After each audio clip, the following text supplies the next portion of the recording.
Once you've set up your survey, the next step is to share it out and get responses. And I'm going to show you 3 ways that you can distribute your survey and get responses even if you don't have an audience whatsoever.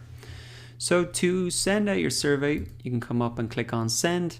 And the first way that you can send this out is by email. Now you can just type in some email addresses directly here and send it straight out if you want. If you have an email list and you're using an email marketing tool like MailChimp, you can just write an email, tell your audience, the benefit of filling this out, paste that link in and send that directly from MailChimp or whatever email marketing service you're using. But what if you don't have an audience built up yet? What can you really do? Well, what I would recommend is that you start to look and think about what are the contacts that you already have available to you. And one thing that you can do is go ahead and export your contacts from Gmail or Yahoo or whatever email service you're using for your personal mail. Now, I went ahead and did this recently and I was shocked to see that I had over 800 emails in my Gmail. Now, am I saying that you should go ahead and just spam everybody in your inbox with your survey? No, I'm absolutely not saying you should do that. What I am saying is once you export your Gmail contacts, you're going to get an Excel sheet full of all of your contacts. And I would go down through each person one by one and say, would this really help them? Or would they even know somebody that they could forward this on to? And I guarantee you're going to get 10 to 15 people at least out of your contacts that you can send the email directly to. Now, where else might you have email addresses just from your normal connections that you've made? Well, LinkedIn is another place, and you can export all your connections from LinkedIn. Again, this is going to produce a huge Excel sheet full of people's names, first name, last name, and email address. It's like having your own email list before you even have a website or anything.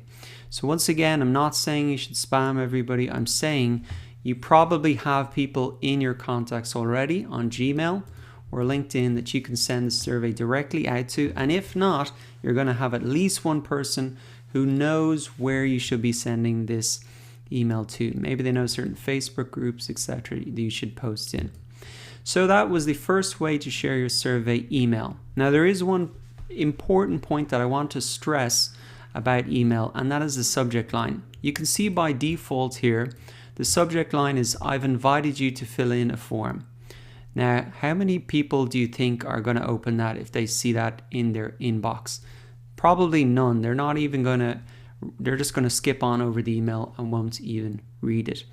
So that's why the subject line is so critical for emails, because if they don't click to open your email, they're never going to click the link to fill out your survey. So you must write something compelling here in the subject line. Now, if you leave this by default, that's not going to work. Even if you change it to something like, can you spare a few minutes and fill in my survey? That's not going to work either. Why? Because there's no benefit to the customer or the potential customer. Can you spare a few minutes? What's the benefit for me? I'm not going to open that, sorry. So you need to come up with something that's going to get people to open. Now, if you have an audience, something that I've done before is saying, I'm creating new courses for you, or I'm creating a new course, makes it sound even more specific, for you, and I'd love your input. So you can see the benefit here is that I'm creating something for them already, and it's going to be a course, so they know what the product is, and it's for them, and I'm just asking for their feedback. And people will happily give their feedback because they want to solve their own problems, and they're going to help you solve their problems. So there's a clear benefit for them is what I'm trying to say. Now, another thing that if you don't have an audience, how are you going to catch their attention? Well, I'll tell you one subject line that actually caught my attention very recently. Hey Dara, could I try to solve your problems as an online instructor? So this was actually an email that just someone sent me, and I opened it, And the reason was because they didn't say, can you fill out my survey? They said, could I try to solve your problems? They didn't guarantee that they were going to. And that kind of hints at that they're gathering some feedback. And they specifically said as an online instructor. So they had taken the time to actually figure out what I do, and they want to help solve my problems. And I can tell you, as an online instructor, I have a lot of problems, a lot of things that are difficult to do. And if someone can help me with that, well, then I'm going to open the email. So that is something that you could easily copy and use for whatever your thing is. Hey, could I try to solve your problems to become financially independent? Could I try and solve your problems to, whatever, with Adobe Effects? Whatever it is, you can really copy and paste that in, and I guarantee you're going to get a lot of people opening your email and responding to it. Okay, so that wraps up email as the first way to distribute your survey. I've talked about ways to do it if you have an audience and if you don't have an audience. Now, the next way to collect responses is through social media. Again, if you have an audience, you can just share out the links directly there. And if you don't have an audience, what are you going to do? Well, there is the magic of Facebook groups.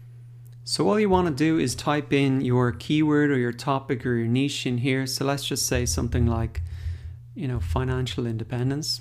This is something I'm interested in, and come across, and let's look at the groups here. So if I had some sort of solution, or I was a coach to help people become financially independent, I would be posting my survey into these groups and getting some responses from them. Now, what you can also do is, this really works for any different type of niche, vegans, Dublin vegans. There's thousands of people in these groups. And remember that you'll probably have to join the group. That might take a day or two to get approved. And then once you're in the group, you just want to have a look and check out the group rules. So let's have a look at these. For this one, don't give out personal details, etc. Let's see. So you want to read these rules just quickly for any group, because you don't want to be banned from the group, or you don't want to kind of upset the atmosphere that they've created in there. So some groups, for example, they only allowed you to post links on a certain day. And so you just respect that and wait for that day and post the survey in then. So as well as Facebook groups, there are also groups on LinkedIn. So let's just quickly head over there. And again, it's the same thing that you want to do. Not just put a link to your survey in there and say, fill this out and help me. You want to say, hey guys, I'm curious what your biggest problems are as, say, vegans in Dublin. And, fill out my survey below. I'm happy to share the results, and let's brainstorm some solutions to them. That's something very positive. You're there to help them. And again, you're not just there to really, get their money and run off into the sunset or whatever you want to do.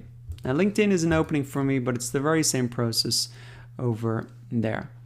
Now, let's look at the final way that you can go ahead and get responses to your survey, and that's to use forums. So all you need to do is, once again, go to Google, type in whatever your niche or keyword is, and then just put forum there, and up is going to pop up a lot of forums. This really works for anything, any different niches that you have. You can see there's a lot of them here. Even you can go into Reddit and things like that. And so forums are just another place that you can post your survey and get responses. The people are out there already. And so you might not be able to post it into one Facebook group or one LinkedIn group, or maybe someone will delete your post. That's going to probably happen. But there are thousands of groups across all those three methods that I've showed you. So you are going to get responses to your survey if you just stick with it. So to recap, we've looked at 3 different ways to distribute your survey even if you don't have an audience. Email. So to recap, we've looked at 3 different ways to distribute your survey and get responses even if you don't have a survey. And we talked about some tips and tricks in terms of really getting responses, and that's your subject line and the way that you post it into those different social media groups.